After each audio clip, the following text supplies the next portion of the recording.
en ce dimanche de prière pour la mission,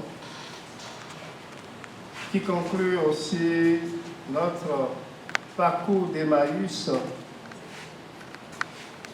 Nous voulons d'abord rendre grâce au Seigneur, lui qui ne cesse d'envoyer des ouvriers à sa moisson. Lui dit merci pour ce qui nous a permis de vivre ensemble et lui demander d'accorder à chacun de nous le zèle pour la mission. Comme le pape Léon l'a signifié dans son message, être missionnaire d'espérance au sein du peuple, des peuples. Tous, nous sommes invités désormais à annoncer, à proclamer la parole à temps et à contre-temps. Et dans la parole de Dieu de ce jour, nous voyons justement les deux gestes fondamentaux du missionnaire. Le premier travail fondamental d'un missionnaire est la prière. C'est pourquoi, dans la Providence, l'Église, en ce dimanche, nous aide à mieux comprendre cette expérience. Saint Luc débute cette parabole en nous disant que Jésus s'adresse à ses disciples. Cette précision, elle est fondamentale. Jésus s'adresse à chacun de nous. À chacun de nous, sur quoi la nécessité pour nous de toujours prier sans nous décourager. Si le travail fondamental du missionnaire est d'abord de prier, nous pouvons nous demander quel type de prière le missionnaire doit faire. La réponse se trouve dans la première lecture de ce jour, où Moïse, le pasteur choisi par Dieu pour conduire Israël à travers le désert, intercède pour les fils d'Israël qui combattaient contre les ennemis. Notre première tâche, c'est d'intercéder. La prière d'intercession est une prière fondamentale. Je vous donne l'exemple d'un grand saint missionnaire, Saint Dominique. On disait qu'il passait la nuit à parler des hommes à Dieu et le jour à parler de Dieu aux hommes. Voilà ce que nous avons à faire d'abord, c'est de parler des hommes à Dieu. C'est ça la prière d'intercession. Intercéder et porter le monde devant Dieu, afin que lui, le maître de la moisson, puisse continuer à poursuivre son œuvre de rédemption par les instruments que nous sommes. Mais Jésus nous rappelle, la prière est un combat. Le catéchisme de l'Église aussi en parle. Le combat de la prière. Combien de fois nous avons décidé de prier et nous avons abandonné notre agenda spirituel? Combien de fois, 2 ou 3 fois, nous avons essayé et nous avons laissé tomber?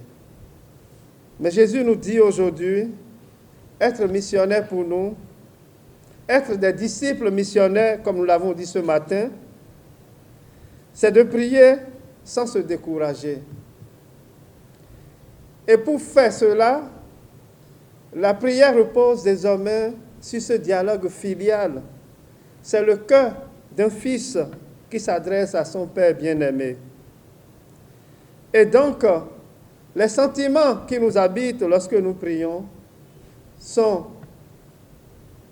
et doivent être des sentiments de fils et de filles de Dieu. Et quelquefois pour nous, ce qui est difficile lorsque nous prions, c'est lorsque notre prière ne devient qu'une prière de demande et que nous cherchons des réponses automatiques. Il faut que Dieu réponde. Jésus nous demande non. Ce qui est fondamental et qui se retrouve dans la dernière question de l'Évangile. Cependant, le Fils de l'homme, quand il viendra, trouvera-t-il la foi sur la terre? Pour nous dire, cette rencontre avec Dieu repose essentiellement sur notre foi. Et qui parle de foi ici, parle du chemin que Jésus nous a révélé. Dieu, ce Père qui nous aime et qui nous a tant aimés et qui a envoyé son Fils unique Jésus-Christ, notre Seigneur, il écoute et il écoutera toujours nos prières. Il écoute et il écoutera toujours nos prières lorsque la prière est vécue dans la perspective de l'œuvre du salut. Et lorsque cette prière est vécue dans cet esprit, dans la perspective de l'incarnation, Seigneur, fais quelque chose pour moi. Non. Seigneur, aide-moi à faire quelque chose. Il ne va pas descendre pour le faire à notre place. La pauvre, il avait besoin des bras de Moïse, qui est resté comme ça toute une journée, coincé par des briques. Pour dire quoi? Pendant la prière, le corps, l'être humain est important. La prière, c'est un exercice spirituel, mais elle a besoin que ceux qui prient s'engagent. Et c'est là le combat de la prière. Notre foi est appelée à soutenir notre prière, mais aussi il a le désir en nous qui nous aide à prier sans cesse. Parce qu'ici, il faut prier sans se décourager. Et des fois, le découragement vise nos prières. Combien de chrétiens disent, j'ai essayé Saint-Hérita, ça n'a pas marché. J'ai essayé Saint-Antoine de Padoue, je n'ai pas retrouvé ma clé. Je vais continuer à essayer encore. Mais non. Une fois, j'ai dit à quelqu'un, mais peut-être Saint-Antoine de Padoue, il n'a rien à faire au ciel pour vous aider à retrouver vos clés. Dites-le d'intercéder pour vous, que vous ne soyez pas distrait, pour savoir là où vous avez déposé vos clés. C'est peut-être mieux. Non, mais c'est pour nous dire que la prière repose sur cette relation fondamentale. Que c'est parce que Dieu m'a racheté et en me sauvant, il m'a tout donné. Et la prière devient le lieu où je me rends disponible pour rentrer dans les grâces du salut. Je m'offre comme cet instrument, comme Moïse. Les mains de Dieu, les mains de Moïse ne suffisaient pas, les bras ne suffisaient pas. Il y avait l'intention, il avait la voix, il avait le corps qui est entré dedans. La prière engage tout notre être. Et donc, c'est pourquoi, lorsque nous allons prier, nous devons être présents. L'Église n'est pas un lieu où nous essayons de récupérer le sommeil qui n'a pas été fait dans la nuit. Non. Quand nous venons là, physiquement, nous devons être en forme. Et si ce n'est pas faiblesse physique, nous venons offrir notre faiblesse physique au Seigneur afin que le Seigneur soutienne notre prière. Alors vous voyez, en ce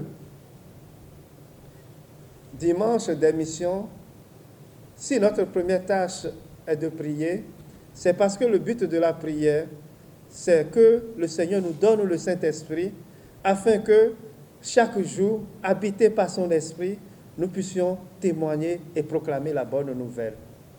Sans la Pentecôte, les disciples ne pouvaient pas porter cette parole de vie. Et chaque moment de prière est un lieu de Pentecôte pour nous.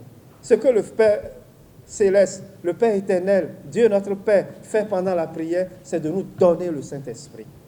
Afin que par l'Esprit du ressuscité, nous continuions d'annoncer, de témoigner et de porter la bonne nouvelle. D'expérimenter aussi que Dieu est vivant parce qu'il est présent dans ma vie. Je l'ai rencontré surtout dans le temps de la prière. Et je voudrais parler d'une prière fondamentale pour finir, qui est importante pour le missionnaire que nous sommes, les disciples missionnaires que nous sommes, c'est la prière d'oraison. Ce qu'on peut appeler la méditation, ou simplement encore la lectio divina, la lecture priante de la parole de Dieu, où nous prenons le temps, dans le silence, pour écouter Dieu. Parce que la prière aussi, c'est ce temps d'écoute. Le missionnaire qui prie apprend à écouter Dieu. Savoir se taire, savoir rester dans le silence. Si vous imaginez dans certains monastères, les moines passent 1 heure de temps chaque jour, assis dans le silence, les yeux fermés, pour entendre Dieu, pour être présents à eux-mêmes, pour comprendre aussi les contradictions de leur histoire, ce qui ne va pas dans ma vie, qui m'empêche d'être témoin.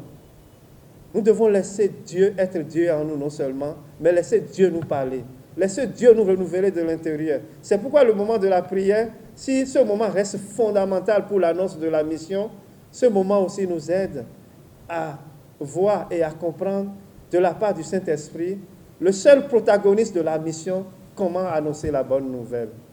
En ce dimanche de la mission, où nous sommes devenus désormais des témoins de l'espérance, des disciples missionnaires, que le Seigneur aide chacun de nous à trouver une vie de prière qui puisse soutenir nos missions. Si nos prières ne nous changent pas, changeons nos manières de prier. Au nom du Père et du Fils et du Saint-Esprit.